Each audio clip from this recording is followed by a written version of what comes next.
Going live. Is it going? Oh, it's live. Oh, it's going. Hey, y'all. I'm James Wright, and welcome to the shop. Tonight we have my wife, as well as my mother is in the shop. In the shop. So this is Myra Wright, my mother. You can call me Myra. She's Mrs. Wright. I'm always right. I know. Yeah, I forgot it. I'm not. So if you have any questions for my mother about me, don't ask them. This is not the time for that. No. I might just volunteer them. Oh, you're not the one controlling the chat, my dear. I asked the question. So, news. We were going to be having a tool meet this weekend. However, that has been canceled. Surprise. Also, the MWTCA is probably going to be canceling the national meet, but we'll hopefully be hearing about that in the next couple weeks or so. So stay tuned for that. But right now, I have no meetups planned. So, yeah, life is fun. That's why his mother's here. But we can all stay at home in our own shops and do some woodworking and have a bit of fun here. And for those of you who have been wanting to get into it, I actually, for the duration of however long we're all going to be at home, I am putting a code. Actually, it's on the HiveMind group and it's on the Wood by Wright Facebook group, Facebook page. There's a code on there. If you go on my website, I'm putting all of my plans 50% off. So if you want to build something in your shop, now is the time to do it. So yeah, have some fun at home.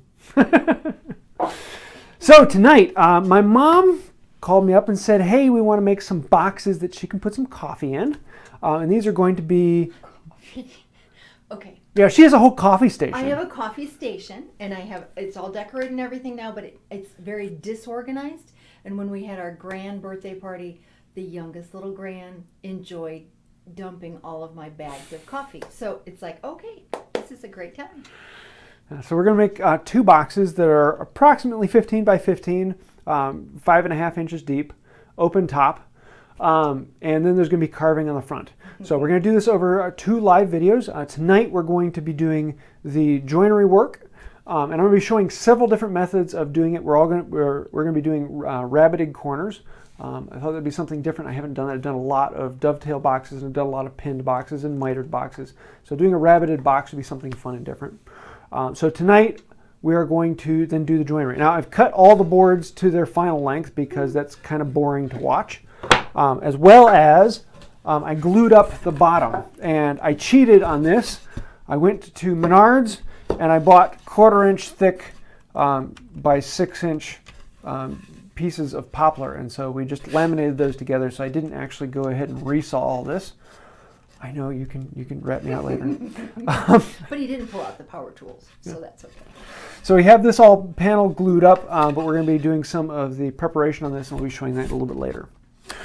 So for the format with this, I'm actually going to be showing my mother how to do something. And so you can follow along with that, and then I'll let her do that, and I'm going to show you a different method, and then let her try that, and then we'll go on to the next step and go back and forth between that. So any questions before we jump into this? Nope. Cool. Let me flip over this camera and set up on this. Make sure we're in focus. Cool. Two. So what we're going to do on this first thing is we actually need to create some grooves in this board for the bottom to fit into. So we're going to be doing this. Now the easiest way to do it is with a grooving plane, and this is one that I made years ago. It was one of the very first tools I made. I actually made it out of a piece of firewood, and all I had at this point was a chisel and a mallet, and I had an old broken chisel, and that became the iron for it. And really, it's a quick project. As a beginner, this took me all of like 2 or 3 hours to make. But the nice thing about this is you can put it on here and really quickly just get a curl. Now, with this set up on here, you don't have to worry about anything setting up. You don't have to worry about setting up a jig. This is set up to cut a 1/4 inch groove, a 1/4 inch in, and a 1/4 inch deep. And so anytime I need to make a 1/4 by 1/4 by 1/4 groove, I just grab this and go to town. So why don't you give it a try? Are you going to tell him what kind of wood you got? Oh yeah, this is Filipino mahogany. Ooh. Okay, now watch. Now, This is something here. The curls on here meant that it was leaning one way or the other. Okay. And so what happens is the side of the iron actually will scratch the side of the rabbit, leaving all these little curls. All right. So once you actually step behind it, no, behind the plane. Behind it. Okay. Yeah, and so this one, you see the groove here? So you can put your thumb on there and straddle it like that. Gotcha. And then this one comes on the back to push it. Okay. So this one keeps a little bit of force down, and then this one guides it forward. And that way you can kind of be behind it, eyeballing down the side to see if you're tipping one way or the other. Ah, okay. All right. All right. So. There. Mama doesn't have much strength since my surgery, Oop. so. Okay. Now just make sure, the other thing you want to think about is keeping this fence tight against the wood. So a little bit of pressure over as well as down. Okay, I have to do it that way. Yep, no, that's the way, there's the thumb over the top. Oh, I love the curls. But I'm still getting that. A little bit. Once you get down to depth, those will disappear. Okay. And you just keep going like that. Now, Oh, I didn't realize you were clicking here. that is my favorite way of doing it. Anytime I need to make a quarter by quarter by quarter groove, I just grab this. It's sitting on my shelf. It's ready to go. I don't have to do any setup. This is so much faster than any router, because if you ever have to make a quarter by quarter by quarter groove, you have to set up a router and set its depth and set a fence on there, or set up a table with dust collection. And there's so many setup things to do it. By the time you grab this and go to town, you've already made your groove. Okay. I'm really getting a lot of tear out. A little bit. That's Is no that- problem. okay. Nope, that'll clean right And up. will it stop when it gets Yep, to it that goes down to point? depth because there's only so far that this That it'll tongue go. can fit up into there. Mhm. So the other option is I have a Stanley 45 that is all set up for it.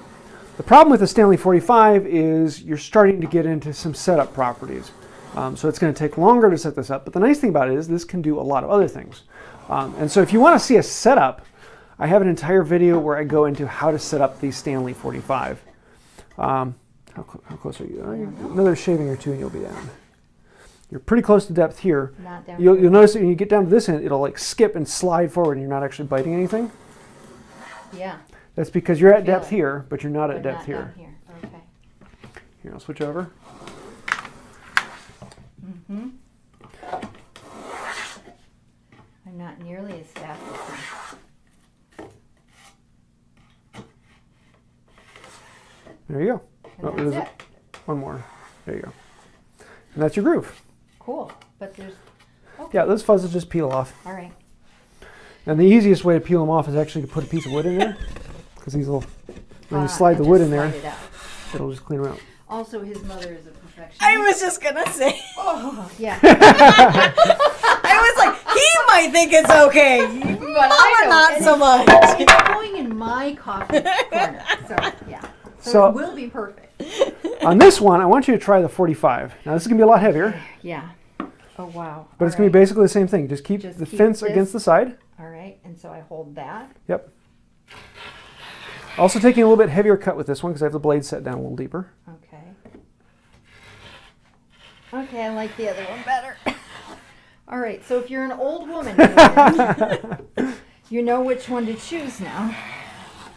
Here, why don't you finish it up with that one then? Yeah, thank you. Now, the only problem, let me see if that one is with this. Oh, no, that one's good. The only problem I had is that the iron on this one is actually ever so slightly thinner than a 1/4 inch. And so because I got store-bought thick material that's exactly a 1/4 inch, it's a bit tight. However, Isn't that a good thing? I actually planed this down a little bit to keep it a little bit loose. So you have two options. You can plane this down, or you can use a side rabbit cutter. Oh, cool. And so with this, actually, you can keep doing that. I'm going to turn this over this way. I'm going to show you what a side rabbit cutter is. What this will do is it'll actually come inside this groove, and I can run it around here. And I'm actually going to tip it back in to make it wider at the bottom. But this will slide in there, and I'm actually taking a shaving off the side of the wall all the way along in there. And I'm just kind of acting it out right now. You're not going to see that other than scratching.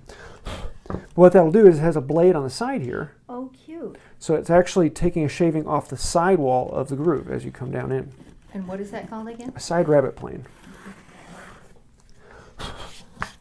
This is so nice because I sit at home and watch the videos and I'm like, what did he say that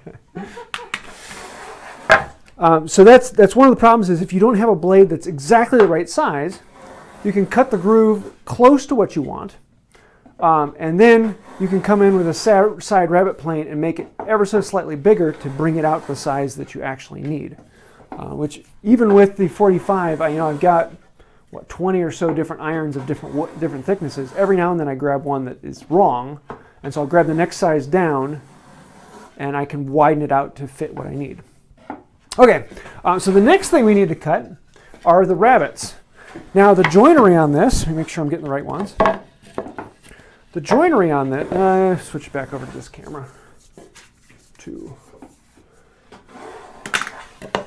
We're actually going to be creating a rabbet on here, and then this will just fit down in there and sit as a butt joint down into that rabbet.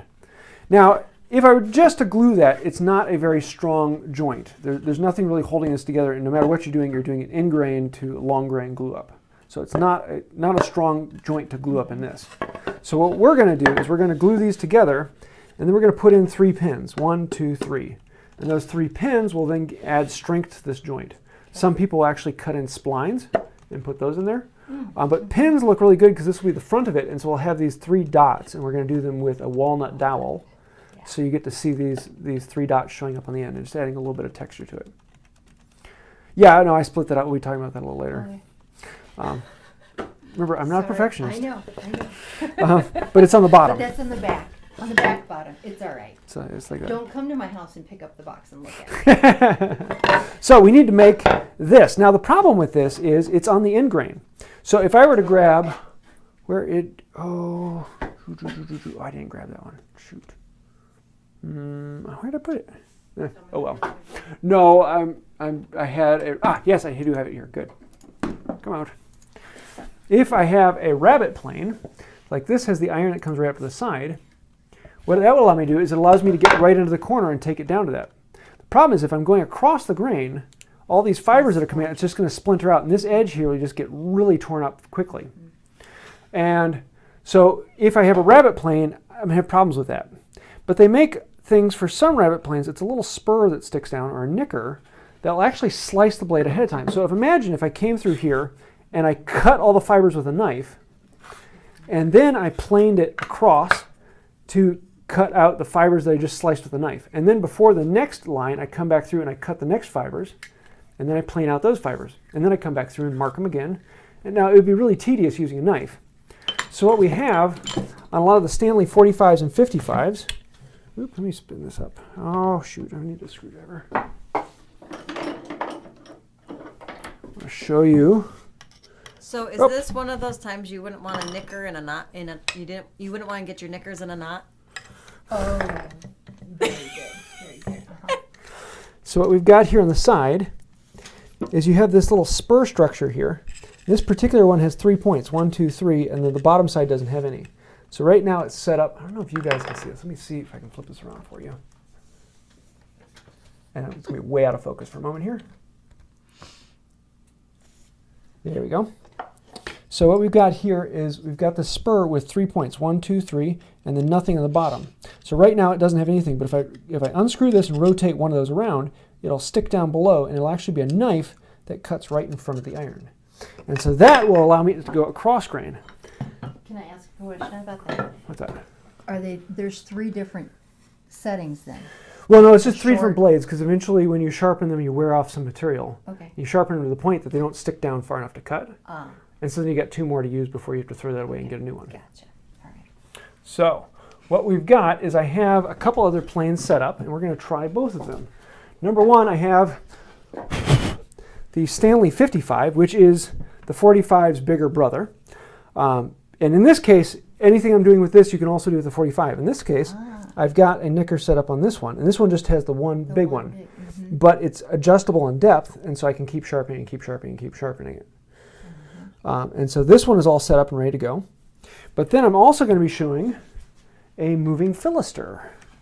And so this is the old version of it, but a really, really fun one. This particular one has a skewed blade. The nice thing about a skewed blade is it actually pulls it up against the surface. So that skewed iron is trying to make the plane move this way across the board. So if I have it coming into here, it's going to suck it down into that joint. The skewed blade also makes it easier because you're cutting at an angle rather than cutting straight across like a plow. This one also has the nicker spur on here, and this one also has a depth stop. which I need to drive that spur down just a little farther. With this one, drop my mallet. With this one, all of the adjustments, other than this one has the newfangled knob, so I can actually adjust this with a knob. Newfangled. But with this one, I gotta put that spur down in there, make sure it's not going down too far, and that way it can lock it in with the mallet. So this one's all ready to go too. So we're gonna try this out. So we'll bring it over here. So are we done with this one then? Yeah. And then, can you open this up? Keep curving it this way. Okay. Let me make sure I'm grabbing the right boards here. For the width of it? Yes, I want to fit that into there. Okay, well, this might take the rest of the time, but Well, all right. now we have a super chat. And We got a super chat. Woo! Mama came with the mom jokes. Oh yeah, you get I jokes from Mom did. tonight. I came with the mom joke. Here, I'll set this up while you joke. Okay, I know a great joke about the flu, but you probably won't get it. Did anybody? Here we got it. I likes it. Now you know I likes where to it. get this. Mhm. All right. I think it's a double whammy at your house. Only double? Okay. You do know the father. The real one. The thanks, Sean. Thank you. Well, no, that would be a poem. She has a whole No, list no, of I'm them. talking about his father. That's why I said it was a double whammy. You and Dad. Oh, okay. Okay. I thought you were counting him in on my family, but all right. I know he's in on your family. Yeah. Sorry. Oh, this gets really confusing. I have questions when you get to questions. All right, let me just get on this. So what we want to do here is the problem is we want to score the wood at a set distance in. Now I have this particularly set, so from this spur to the fence is the same as the thickness of the piece of wood. So I set this in here and it's flush across there. Okay, how did you do that? I just slid the fence in to the point that it Okay. put there. I actually All put a right. piece of wood on there and I slid the I fence slid until too. it touched right onto gotcha. that. All right, gotcha. And so what that means is I'm going to be cutting a rabbet on here that is exactly the same width as the thickness of the piece of wood I want to fit down into that rabbet. Then it's a good thing that we're close to Easter. Sorry, that was just extra That was free. thrown in there. Yeah. Now if I just start on the first pass, I might get lucky and make sure that spur gets a really nice line all the way across. But most of the time what you want to do is you want to start out here and back it up across the line. And so you'll get that line. This board has a bit of a curvature to it. A little dip there. So, But that's not a problem because it will shave out material here and it'll shave out material here when we touch it the first time. Okay. And so next time we come by, it'll actually scarf it down. Now the other problem is, on this other corner here, let me zoom in a little bit closer. On this other corner here, if I run that blade by here, it will probably be okay. But if I don't, then We'll have tear out. this will happen. Aw. And so we don't want that to happen. So there's a couple different ways to fix that.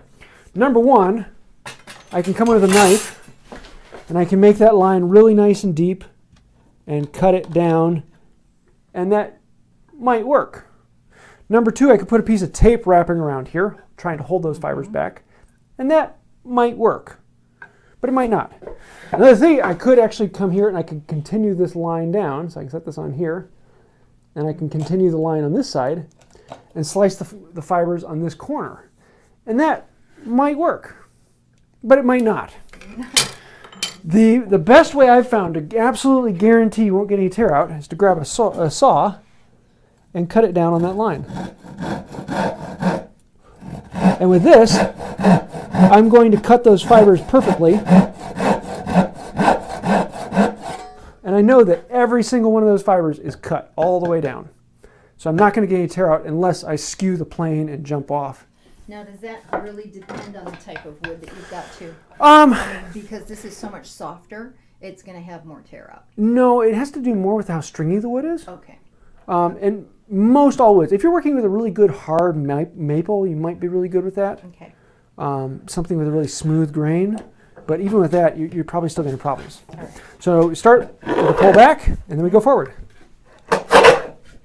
And then we go forward. It sounds really bad because you're going across the grain. Yeah. But once you get into it, it's just really fun. I'm going to let you have this.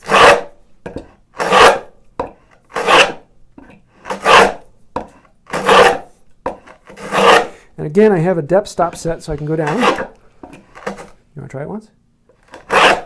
Maybe once, yeah. It just sounds like it's a lot of work and hard to do. All right. Right to there? No, down to here. Got it? All right.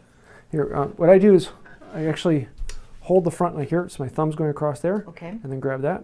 Okay. So hold it here. Yep. All right. Oops, sorry, you probably didn't see what I was doing. Oh dear. Oh! See, here's what the problem with this is: you get to the end and it jammed, and you and rolled I forward, tipped it, and you actually yeah. went down. Yeah. Okay, I'll do it. But that's the bottom. It's okay. That's why I set this one up that way. No, I'm gonna let I'll set up the moving Philister. So we finish this up. What questions we got? All right, so Poorman asked, I screwed up the pin placement for my pallet wood plane and the wedge will not fit. Will a laminated wedge work or is there too much pressure on it? Sure, go with the laminated wedge. Pressure won't cause any problems.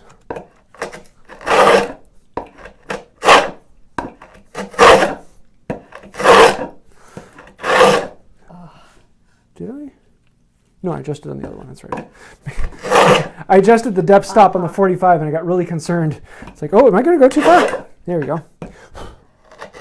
And you felt it.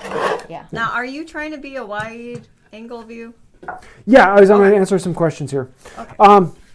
So that is the Stanley 55, and most of the time, if I'm going to do that, I'm going to grab this because I like spending time setting up the Stanley 55.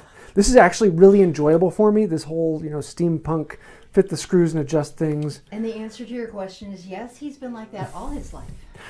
But, again, like the wooden grooving plane, I can pull this off. Now, this is all it does, all this does are rabbets. And so it doesn't have beating plane setups, it doesn't have grooving plane setups, it doesn't have all these other things. This just does rabbets. And so all I have to worry about is the depth of the iron, the depth of the spur if I need it. If I'm going with the grain, I don't need it at all. And number two, the depth stop. And number three, the depth stop. So once I have all those set in place, it's ready to go. So I'm going to turn this around. And we're going to do the same thing on this side. Turn it down. Cool. So with this one, I'll switch it back over to 2. Come back out. There we go. Focus. We're going to do the same thing. Start out here, pull it back, let that spur score the wood, and then we're going to cut it down. Now, if I really trusted myself, I wouldn't have to make this cut on the side. I can just cut down. But anytime you're cutting cross grain, you have the chance of tear out. Even if you're going to be using a saw, putting that cut there just stops the tear out.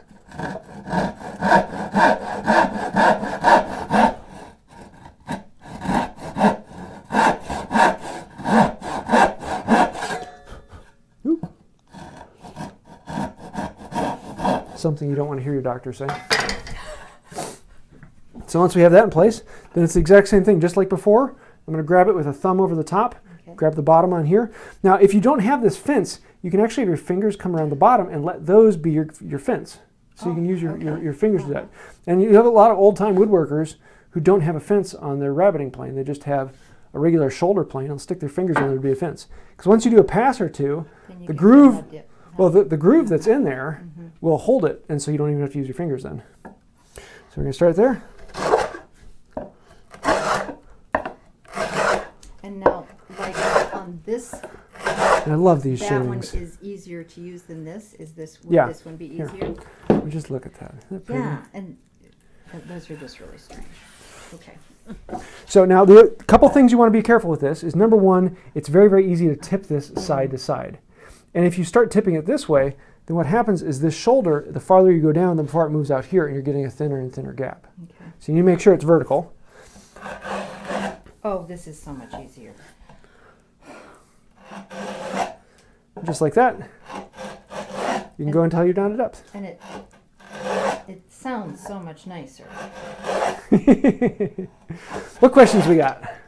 Let's see. Dennis Meko asked, how do you get a frozen knicker screw out? Brute force and violent manipulation. No, I mean, that's... Yeah, those. What he's talking about is the knicker in here. You'll have a little screw that holds the detent in place, and those do get frozen up. And the best thing I can do is soak it in penetrating oil.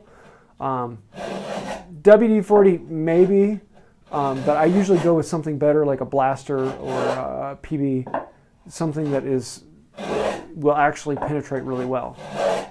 And then maybe heat, and then if worse comes to worse, drill it out and tap new threads.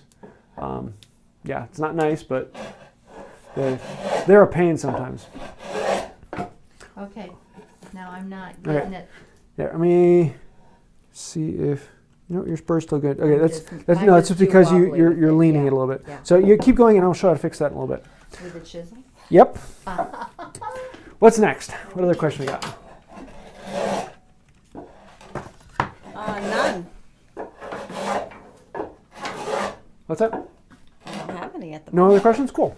Okay, now what we've got is I've got a slight problem on here, is that the plane was starting to tip, and so the shoulder's coming out a little bit more. Yeah, and I'm going down with it. Yeah, let me just finish it up then. Okay, good. Okay, good.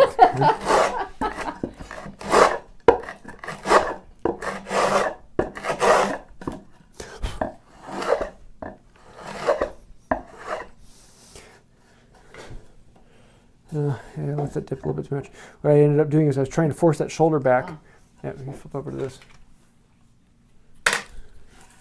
I was trying to force the shoulder back, which I'll show you in a moment, and so I accidentally tipped the plane this way on my last pass. And so now the shoulder on this is a slight angle on it. So I have a couple different possibilities. Number one, I could flatten it out and cut it all a little bit deeper, but then this is a little bit thinner. So I need to make sure this side is also thinner to match it. Oh. Because if I move this one, that shortens up this board, and then this board would have to be shorter to match it. Okay. So whatever I do to this side, I have to do this side. So I'll probably fix that later and just cut this a little bit deeper, and then cut this one just a little bit deeper. Okay. Now what we have on here, let me zoom in so you can see this. And this is really, really common when you first get started. So I wanted to show this. And now let's come in a little closer. There we go. What you'll see in here is there is a nice clean shoulder here, and then you start to get this buildup, and it slopes out evenly. Boom, boom, boom, boom, boom. It gets deeper and deeper. Where I started. No, you were doing it pretty good for a while. And what happens is, as the plane is going along, it tips a little bit like that, and so that gets the blade farther and farther away from the shoulder. So to fix that up, you use the chisel. Good chisel. My favorite tool. Ooh, not that one. That one dropped on the concrete earlier. I'm trying to sharpen it before. Oops, sorry. And the nice thing about this particular wood Is that it glares a lot on camera? is Really? it too white? It was. It's a little better at that moment, but some of your close-ups are a little glary. Here, see if I can lighten it up a bit or darken it. That's about as good as I can get with this one right now. So the nice thing about this, with this wood, is I can set this in here, just put a little weight into it, and slice it down. And so I'm going to put it right into that top line and slice it down. And you can clean that up and get a really nice clean shoulder there. Mm-hmm. Or I can bring in a mallet if I don't quite have the weight. Do a little more. Whoa. We're in surround sound. And we can chop that down. And I find this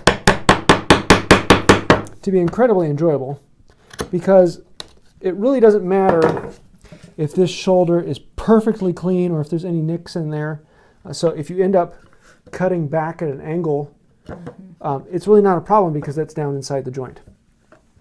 And so this will all get cleaned up when I address that shoulder later. So do you want to try chopping? That's fine. No? Okay. I'm good. So I just wanted to show you how to do this, because I'll be adjusting this between scenes. So yeah, this is a very, very common problem for a beginner creating a rabbit. So don't worry about it. That's what they make a chisel for. Or if this is going cross grain, if you're going with the grain, then you can bring in the trusty side rabbit plane and you can shape it back. Going across the grain, this will work if it's set up really sharp, and I am getting some nice little curls there. And so I can plane it back this way and take it back down. Probably because it's on the bottom part of not the very top of it. Yeah. Well, that and this wood is incredibly easy to work with. It's nice stuff. So it's side rabbet plane. It's just such a. That's cool. You don't use it very often, but when you need it, it's like, oh, that's the tool that makes it so much easier, rather than coming in with a chisel. So there we got that. Switch back over to this. Any questions while I'm switching? Yeah, they want to know where your guys' green is. They're very disappointed. I completely forgot about it. I just wore plaid. One, and two, there it is. The Wright emblem. Okay, so I'm going to set these aside. So, now what we've done, that was the other thing I need to talk about. So we cut the grooves on the sideboards that go all the way through. And I could have cut the grooves on the front and back board as well all the way through, and then cut my rabbets. But I don't want the rabbets to be cutting through those grooves, otherwise there's another chance for tear out. So what I'm going to do is I'm going to cut the rabbets first, and then come through and cut the grooves on the front and back piece. So I'll do those later off camera, but it's doing a groove again. I like getting groovy. So just do the groove after doing the rabbets, not before, otherwise you'll run the risk of other tear out. So this is the box that I did earlier. And in this, then now we have a front and back, and the front and back have our rabbets and the groove. And our sides do not have any rabbets, they just have the groove, and they go together. Next week, we're actually going to be doing the pinning them together. Now the next thing we need to work on is the bottom, because we know it's all about the base. You just have to get them in, doesn't it? You are my mother. So this is actually poplar rather than the Filipino mahogany, and it is just 1/4 inch thick. Now normally when I make a bottom, I actually will resaw 3/4 inch material into 3/8, actually slightly thinner than 3/8.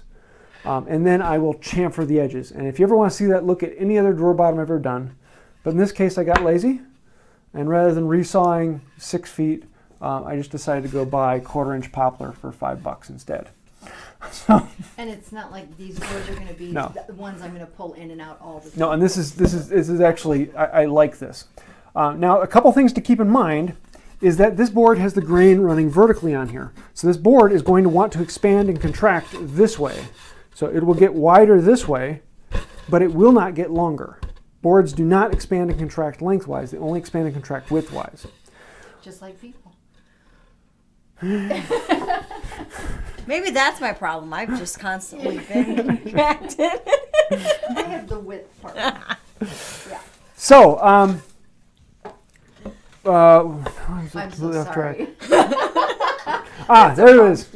So we need to cut this to length and width, and right now it's about 1 inch longer and 1 inch wider, 1 inch wider and 1 inch longer than it needs to be.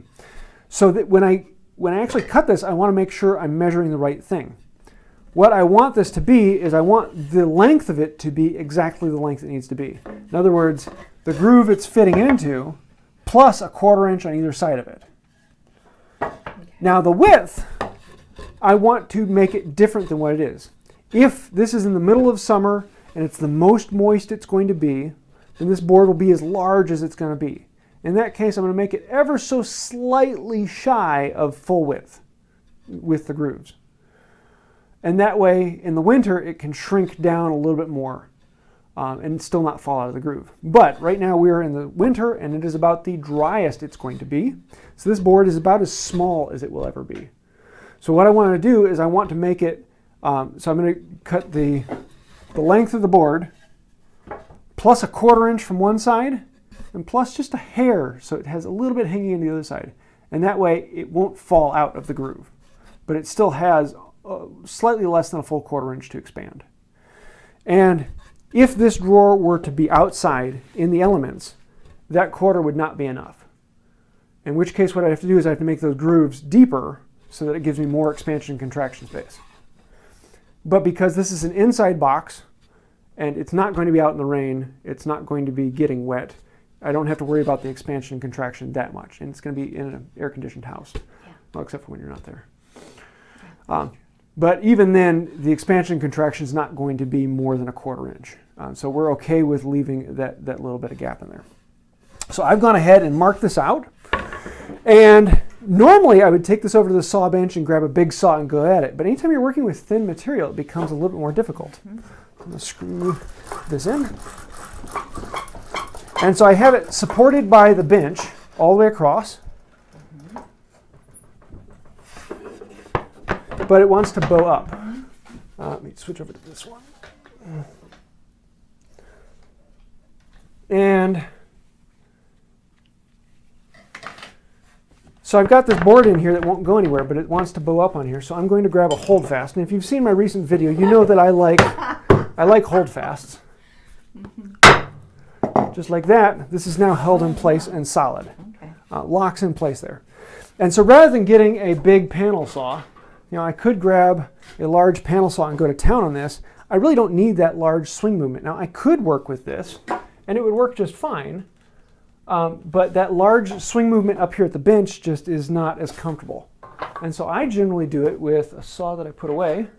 I do it with just a simple carcass saw. And there's a couple of ways to do it. Number one, I could keep it flat, and I could just cape it all the way across the board and slide along. But that first couple strokes, it's really hard to hold it in place. And so I just treat it like a big board, like a smaller board. And I'll start over here, establish my groove, and then cut back along.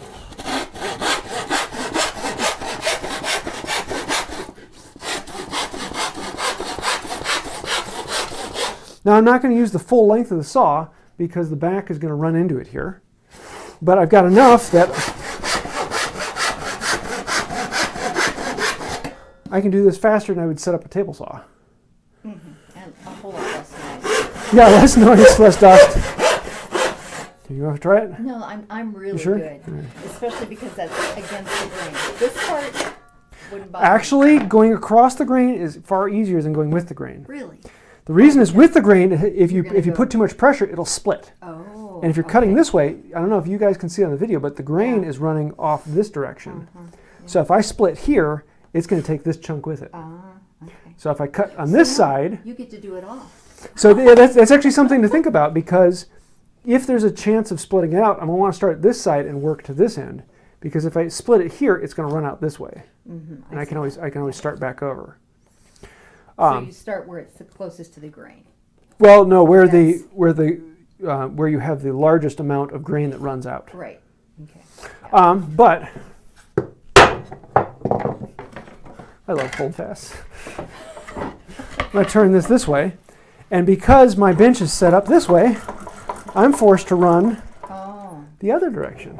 Okay.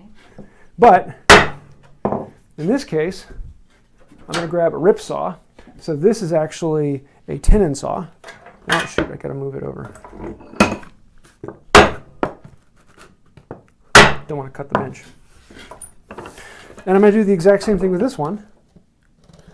But I'm going to be very, very careful not to let it split out.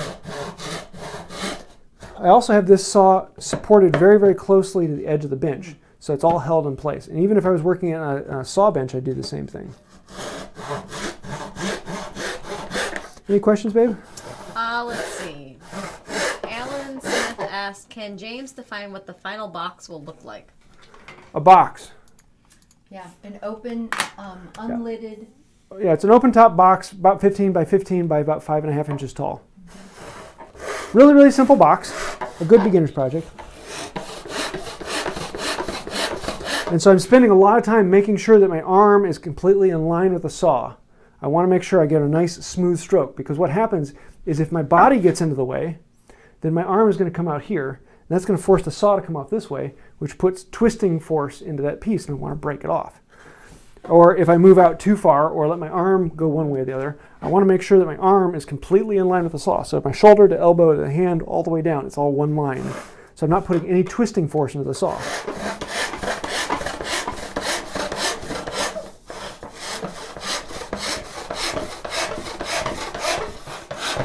Especially when I get right here at the end, people get aggressive, and that's when they want to break it. Hold it right to the end. So, any questions right now? Let's see. But there's a super chat. Anjanette, oh yeah, I missed Alan's super chat. Sorry. No, forget Alan. Okay, I have got a great mom joke for Alan. If James gets quarantined for 2 weeks with Sarah and dies, I can assure you that it was not the virus that killed him. Amen on that. Do you like that one? I told you their dad approved too, so yeah. 41. Okay, real. This is when he's rethinking his stay-at-home dad Exactly. career and woodworking. So, next thing I want to do is plane this down. Now, a big piece like this is hard to hold in a vise so I can plane the edge like I would normally joint something. But what I can do is I can put it back in the vise just like I had before. And we often think about the idea of you've got to have the plane vertical.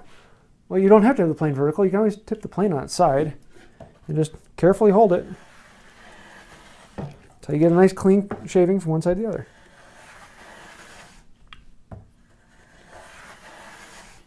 And just like that.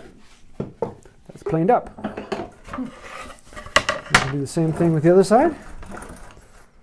I want to make sure, in this case, if I go all the way across, I'm going to blow out the end grain because I'm going across the grain. So what I'm going to do is I'm going to start from here. I'm not going to go all the way across. I'm going to stop just shy. I'll set this just a little bit deeper.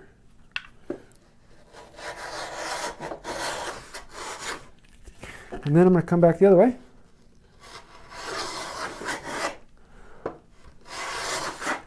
Just like that. Got a nice edge. So there is our bottom. Oh, I want to make jokes. No. Yeah, glue removal. Glue removal. Yeah. When doing glue removal, this is one of my favorite. There's something that's just really, really. It's satisfying. It is very, very satisfying to remove glue. You get that. And a lot of people have, their old chisels that they set aside. No, I actually use my best chisels to do glue removal.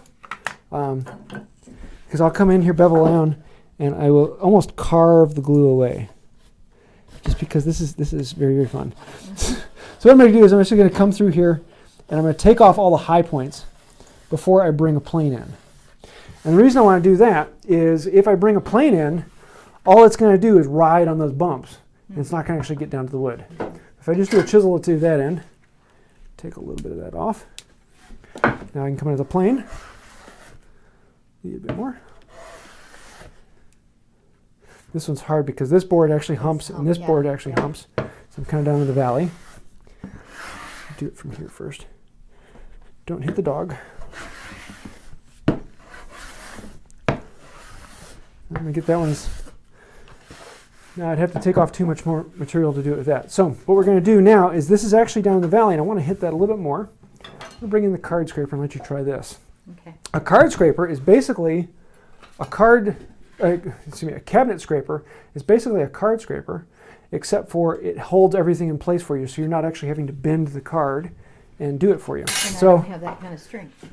with this, you put your thumbs behind it, fingers underneath, just like with a card scraper. Think about pushing down and scrape across. Okay. Just straight. Yep.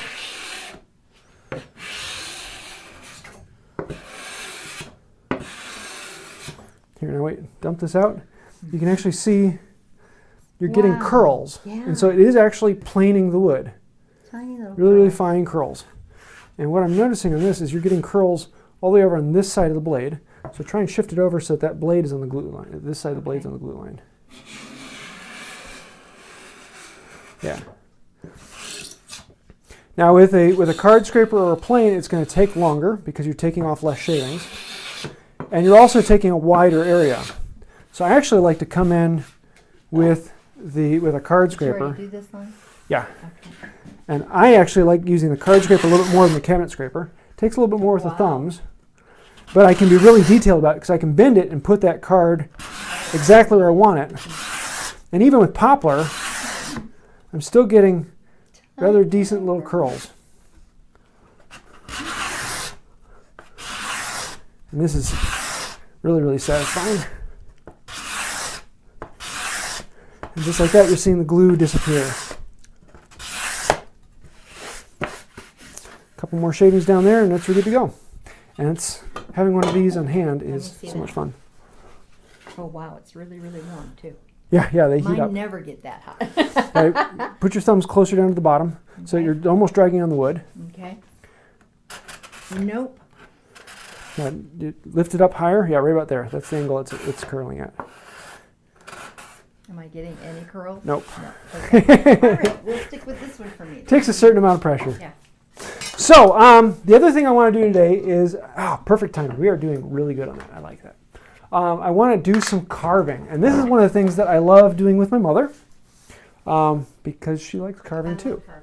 And she has her own tools. Are my favorite. I'm going to clean up a little bit of space here. Any questions while I'm cleaning up space? Let's see.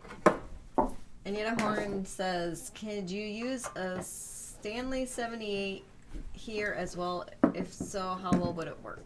A Stanley For the rabbit. 78. I don't remember which one 78 is. I am really not good with the Stanley numbers other than the base 5. Wait, 78, that's the skewed combination plane, if I remember correctly. If so, yes, that one works really well. Actually, that works even better than that because you get the skewed iron, which sucks it into place much like the moving Philister does. So, She's always cleaning.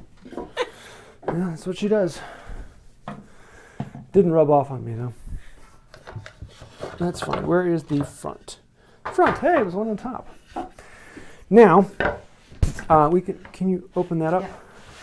That'll make it a little bit easier. What I've got here is I printed out a pattern. Now, a lot of people ask me, where do I get my patterns? And literally, I go onto Google Images. My mother goes onto Pinterest. Yep. And I look for pictures I like, and I print them out. Are we just opening it to the dogs? Yeah, either way. Okay. So that's. There you go. And then I open up the picture in Google Paint, not in Google Paint, in Microsoft Paint. And the nice thing about Microsoft Paint is when you click on Print and you click Print Size, you can adjust it and say, I want this picture to be 4 inches tall. And it will print this out exactly 4 inches tall. And it's dumb, quick, and easy so that any monkey can actually print them out the size. So I've got a board that's 5.5 inches. I want to make sure I've got a 1/2 inch and a 1/2 inch. That means I need something that's 3.5 inches. So I told it, print it out 3.5 inches high, and it printed it out what I needed.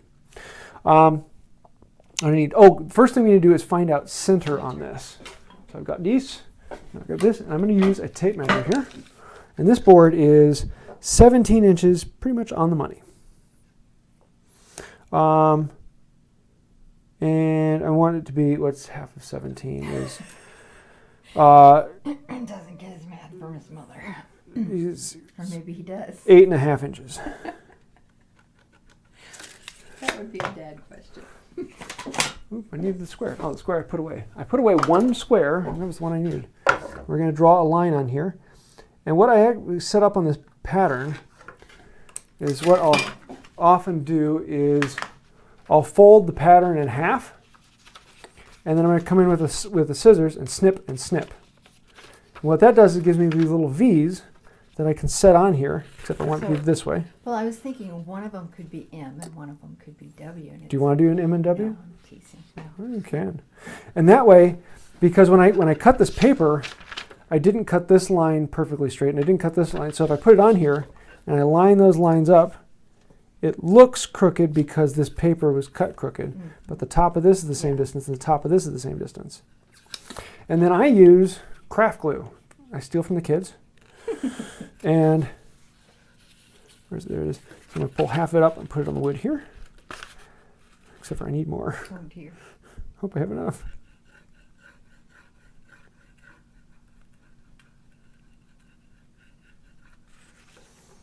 Put this side down. Very carefully. That look good? Down a little bit. Oh. Not that far. Very carefully.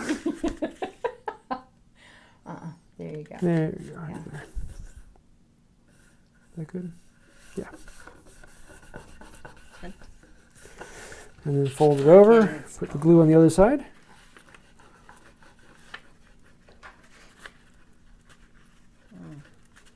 What's that? Nothing.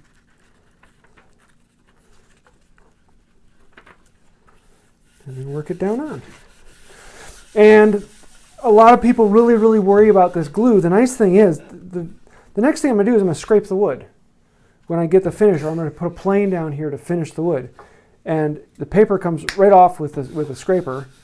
And it's held on there really nicely so that I don't have to worry about it moving around. I'll have to worry about moving around a little bit until it cures, until it dries. And then we can go to town carving. And for this, I'm just going to be using a V-tool. And I don't know that I brought. That's a U-gouge. Well, I've got two of them here. I figured as much. So I've got two cherries and a file. You probably want Take the yeah, little one. the little guy. And do you want a mallet or you want a freehand? Or do you want to try the wood first? I'm going to try the wood first, yeah. And so I'm actually going to set up mine over here because we're doing two of these side by side. We're going on the outside of the line. Yes. And so what I'm going to do is I'm going to use the line because the line has a thickness. It's like an 1/8 inch wide. And so I'm going to use the outside of the line is what the edge of the bevel is going to ride against. And then I'll ride on the other side of the line, and the outside of the line is what the bevel rides against. And so in this case, most of the time, rather than actually clamping in that, I'm going to use a hold fast. Because you love them. I do. Put down a scrap piece of wood. Even with the leather on the bottoms of these, I still use a scrap piece of wood because this is a rather soft wood. Is that a super chat? Yes, it is. I was just going to point that out. Oh, stick of glue. Thank you. What am I hitting? Yes. Oh, wrong hole. That's why. Helps if I put it into the right hole. I gotta go steal from the kids. Why are you not grabbing? There it goes. I don't use these holes that often, so they can't get stuck. Okay. Okay. Super chat. Oh yeah. Ready for Okay. it? All right. I have been diagnosed as being colorblind. Did you know that? You didn't know Is that why you're wearing red today? No. It came out. It came out of the purple. Did you get it? No. It came out of the It came purple. out of the purple. All right. I'm sorry. Just another diagnosis. Just another day. Yes. Yeah. Poor Sarah. I'm telling you. I don't So you can do it freehand, or I like to do it with a mallet. And I'm going to zoom in and show you this in a little bit here. The mallet just gets a little bit annoying sound-wise when you're recording. That's it. The problem with freehand is there's a tendency to go past the line. Like I just didn't know. Oh yeah. Okay. Now see, this is the deal with me and paper, because I prefer. Yeah, and that's one of the things with everyone is there's always a different way to do it. And there are so many different methods for transferring marks. Like I have carbon paper that sometimes I'll actually use the carbon paper to transfer and put that underneath and mark the lines. There are a lot of people use spray adhesive. Some people they'll put down masking tape and then they'll glue it down to the masking tape. Freehand drawing, just the lines don't move around on there. So what I've got on this is this line. I'm just staying on the outside of the line. My paper's not glued down sufficiently. Is it still wet? Here, you want to do this one?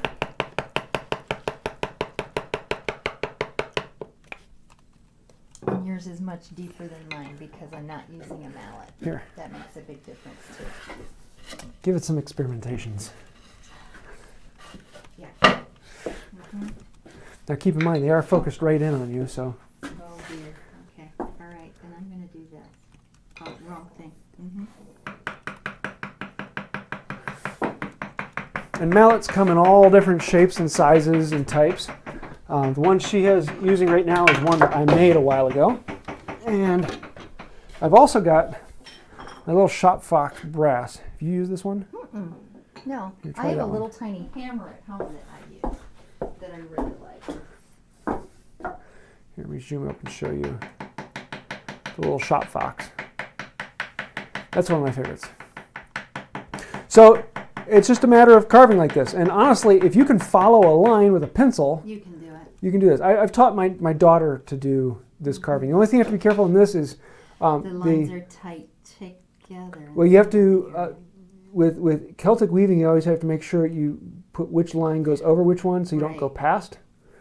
And so some of these were the little bits in there, and so you might want to come in and then relief the area in between them all, or you can do chiseling down to it. And there's so many different ways you can take it. Yeah. Okay. And if you want to see more on this, I've got several videos where I go into it in depth and I show how to do it with V-tools and how to do it with just bench chisels. And any monkey can pick this up in just a matter of a few minutes. Any monkey. You heard him. And that's why I taught my mother. I do love him. So what questions we got, babe? Dennis Meko asked, do you have sponsors like tightbond? No. I will occasionally do a sponsor on the main channel, but very, very rarely. It's like 2 or 3 times a year, and it's usually something that fits in with it. Like, you know, some particular piece of hardware that I want to use in this project, I'll contact them and say, hey, do you want to sponsor me? But it's something that I specifically want for a project. I don't do sponsors from regular companies who just want something like that. So I make it a point that whatever I say on this channel is something that I want to say, not that a sponsor has paid me to say. Or like sometimes they'll like we had a knife company that sponsored a video a while ago, and their sponsor was giving a knife away to the community, and so it was something I could do for everyone who watches. And so I actually was able to do a couple drawings with that and giving away knives. And so I kind of like doing that because it helps out the community as well as the channel.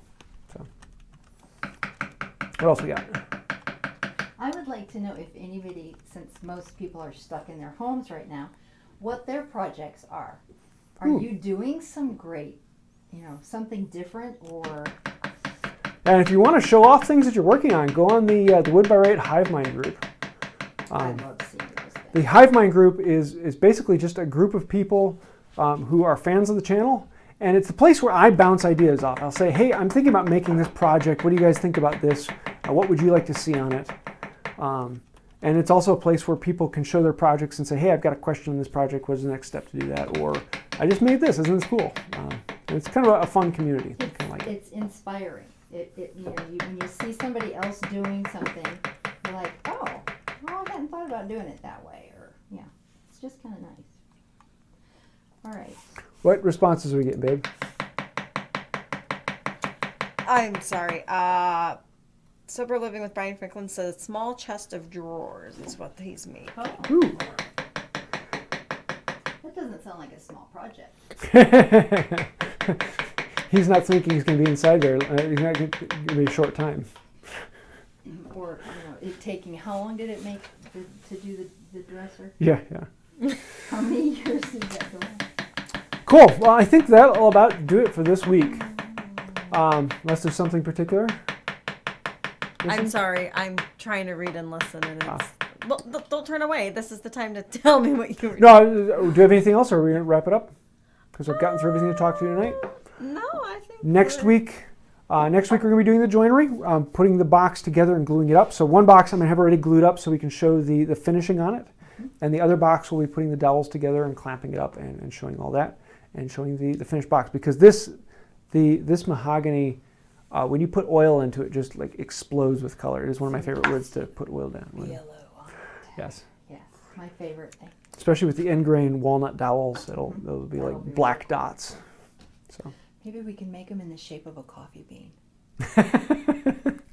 And then let's see. Dennis is making a bread box out of walnut. Ooh. That's actually on my list coming up, is I want to make a roll top bread box. Since Sarah will never get a roll top desk. So sad. Not loved. No love. Cool. Well, I think that'll about do it. Except for the woodpecker here keeps going.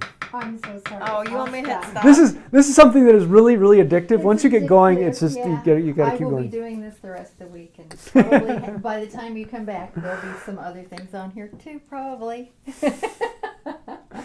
Cool. Well, I think we'll do it for tonight. I hope to see you next week. We'll be here same time, Tuesday at 8 p.m. Central Time, and we'll be back to finish up these boxes. Thanks for joining us. Until next time, have a wonderful day. Oh, come on! I was going to make you hold it up there. All right.